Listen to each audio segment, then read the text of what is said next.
अस्सलाम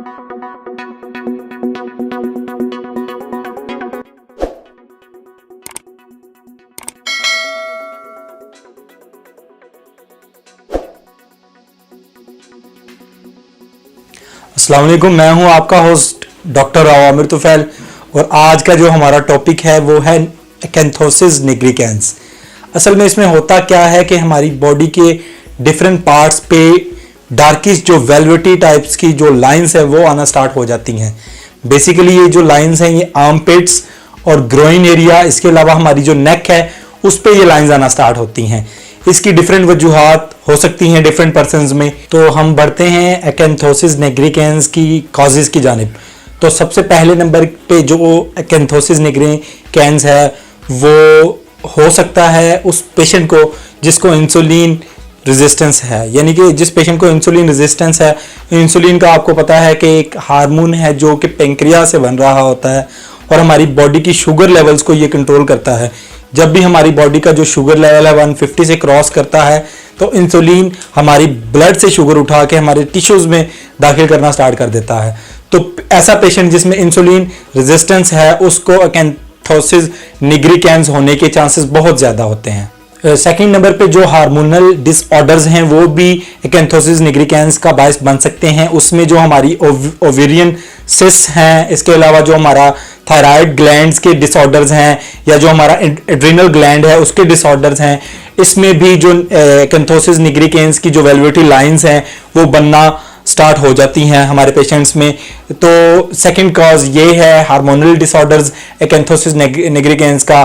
थर्ड जो main cause है एकेंथोसिस निग्रिकेंस का वो है हमारी ड्रग्स हैं कुछ ऐसी जिसमें नियासिन आती हैं और बर्थ कंट्रोल जो पिल्स हैं वो भी एकेंथोसिस निग्रिकेंस का बायस बनती हैं। इसके अलावा जो कॉर्टिकोस्टेरॉइड्स हैं उसमें प्रेडनिसोलोन बहुत ही ज्यादा इसका काज बनता है एकेंथोसिस निग्रिकेंस का। तो हमने जब भी इन ड्रग्स का इस्तेमाल करना है सबसे पहले तो हमने हमेशा प्रिस्क्रिप्शन पे, यानी कि कोई डॉक्टर हमें प्रिस्क्राइब करेगा तो इन ड्रग्स का इस्तेमाल करना है, वरना हमने इन ड्रग्स का इस्तेमाल नहीं करना क्योंकि ये एकेंथोसिस निग्रिकेंस का बायस बन सकती हैं। इसके अलावा जो फोर्थ मेन काज है एकेंथोसिस निग्रिकेंस की वो है कैंसर। वो कैंसर में लिम्फोमा आमतौर पे और इसके अलावा जो इंटरनल ऑर्गन्स के कैंसर्स हैं वो भी, जो हमारा लिवर है या हमारा स्टमक है, इसके कैंसर्स भी हमारी जो स्किन पे वेलवेटी लाइंस बनने की वजह बन सकते हैं। यानी कि हमारी जितनी भी जो कॉजेज हैं वो एकेंथोसिस निग्रिकेंस की वो अंडरलाइंग डिजीजेज हैं, इंटरनल ऑर्गन्स में कुछ डिजीजेज होंगी जो कि बायस बनेगी हमारी जो बॉडी की अपर स्किन है उसमें वेलवेटी लाइंस की, तो इसे हम एकेंथोसिस निग्रिकेंस कहते हैं। इसके बाद हम डिस्कस करने जा रहे हैं रिस्क फैक्टर्स, यानी कि जो फैक्टर्स ऐसे हैं जो कि वजह बनते हैं एकेंथोसिस निग्रिकेंस की।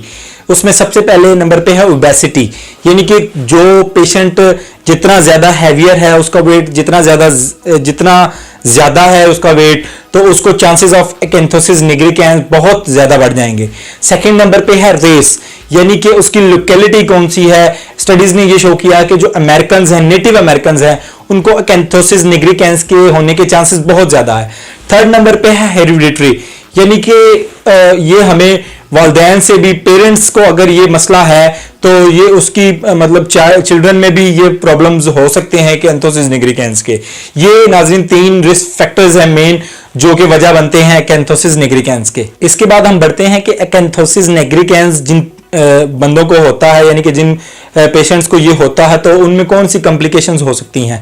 तो मोस्ट कॉमनली जो कॉम्प्लिकेशन उन पेशेंट्स में हो सकती है वो टाइप 2 डायबिटीज है, यानी कि जिन पेशेंट्स में एकेंथोसिस निग्रिकेंस है उनको टाइप 2 डायबिटीज होने के चांसेस बहुत ज्यादा हैं।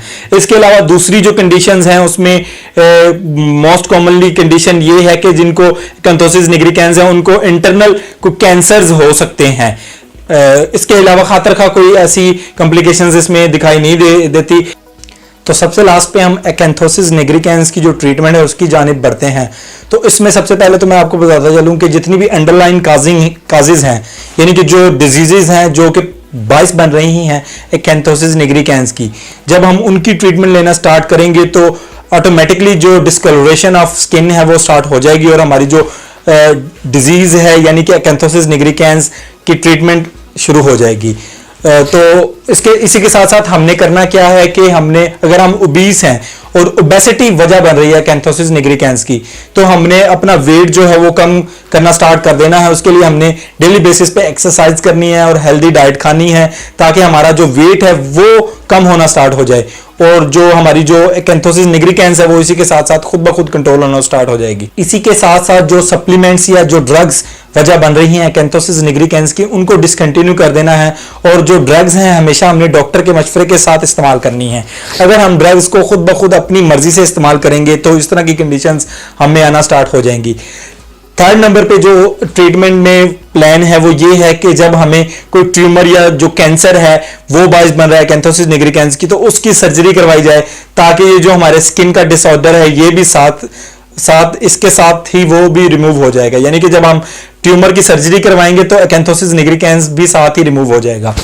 और इसके बाद हम प्रिस्क्रिप्शन पे जो क्रीम्स हैं या जो लोशंस हैं या जो ऐसी एंटीबायोटिक्स हैं जो हमारी स्किन की डिक्लोरेशन या स्किन को सॉफ्टन करेंगी, वो भी हम डॉक्टर से मशवरे के बाद हम जो ये इस तरह की क्रीम्स या इस तरह की जो लोशंस हैं वो इस्तेमाल कर सकते हैं।